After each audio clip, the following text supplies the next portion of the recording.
இப்போ பாருங்கள் வேரியபிள்ஸ் படத்தில் ஒரு சமம் பார்க்க போகிறோம்.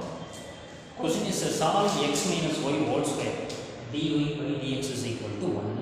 இப்போ இங்கே வந்து இந்த x minus y whole square இது என்ன ஃபார்முலா இருக்குது? a minus b whole square formula இருக்குது. இதை எக்ஸ்பேண்ட் பண்ணிங்கன்னா x square minus 2xy plus y square. இப்போ இந்த மாதிரி இருக்குது. டிஃபரன்ஷியேஷன் கொஞ்சம் லென்த்தியாக போகிற மாதிரி. அப்போ இங்கே என்ன மெத்தட் ஃபாலோ பண்ணணும்னா சப்ஸ்டியூஷன் மெத்தடை ஃபாலோ பண்ணணும். இந்த எக்ஸ் மைனஸ் ஒய்க்கு பதிலாக டி அப்படின்னு ஒரு வேரியபிளை யூஸ் பண்ண போகிறோம். இப்போ உங்களுக்கு தெரியும் ஃபஸ்ட்டு ஸ்டெப் என்ன செய்வோம்?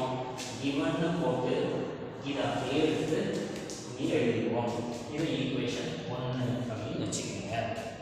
அடுத்து என்ன பண்ணுவோம்? t is equal to x minus y. இப்போ சொன்னேன் இல்லையா, t is equal to x minus y.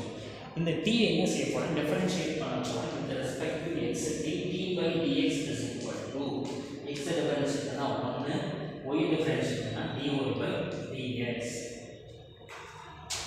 இப்போ இந்த ஈக்குவேஷன் 1ல் x minus y இருக்கிற இடத்துல t போட போகிறேன், dy by dx இருக்கிற இடத்துல இந்த மாதிரி போடுறேன், இந்த வேல்யூ. இப்போ இதை வந்து சிம்பிளிஃபை பண்ணலாம்ல. dy by dx இந்த சைடு கொண்டு போயிட்டு இதை இந்த சைடு கொண்டு வரணும். நமக்கு என்ன கிடைக்கும்? dy by dx is equal to 1 minus dt by dx. இப்படி கிடைச்சிருமா?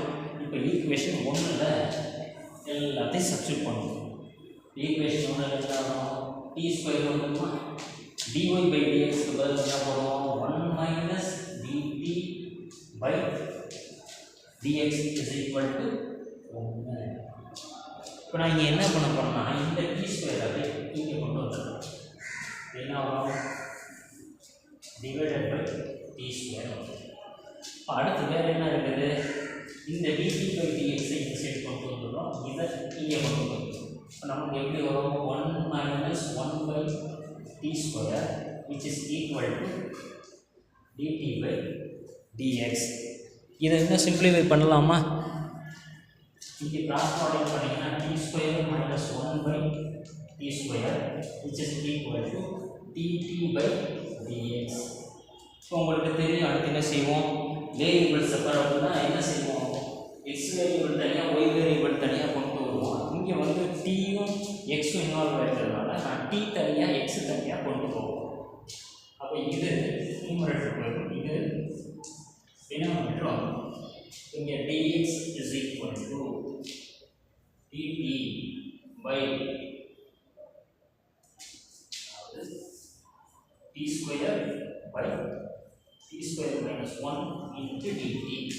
இது மாதிரி கிடைக்குமா? இப்போ நான் என்ன செய்ய போகிறேன்? இதை இன்டகிரேட் பண்ண போகிறேன். இதை டிஃபரன்ஷியேட் பண்ணணும்னா dx இன்டகிரேட் பண்ணால் dx. ஸோ இங்கே இன்டகிரேட் பண்ணணும். இப்போ இதில் நியூமரேட்டர் பாருங்கள், டி ஸ்கொயர் வந்து டினாமினேட்டர் டி ஸ்கொயர் மைனஸ் 1. நான் என்ன செய்ய போகிறேன்னா ஒரு 1 ஆட் பண்ணி ஒரு 1 சப்ராக்ட்.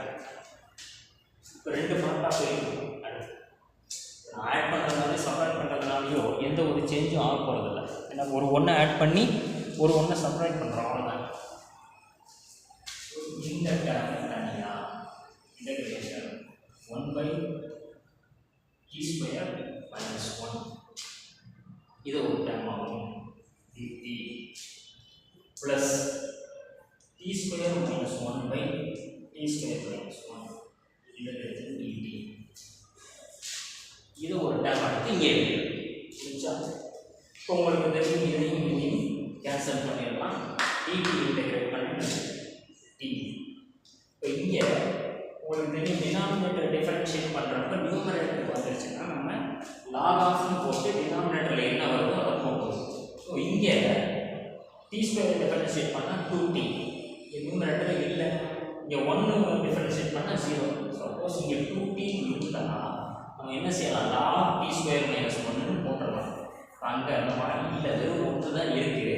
அதனால் என்ன பண்ணுறோம்? Log T square minus 1 divided by 2t அப்படின்னு போடுவோம்.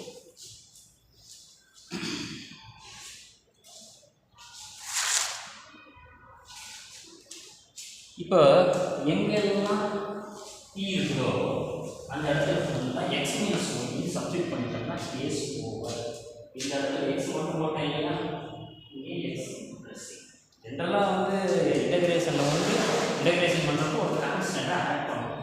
இந்த இடத்துல என்ன எழுதலாம், X plus C is equal to log t square minus ஒன்னா, ஸோ t ஸ்கொயர்னா இந்த எக்ஸ் மைனஸ் ஒய்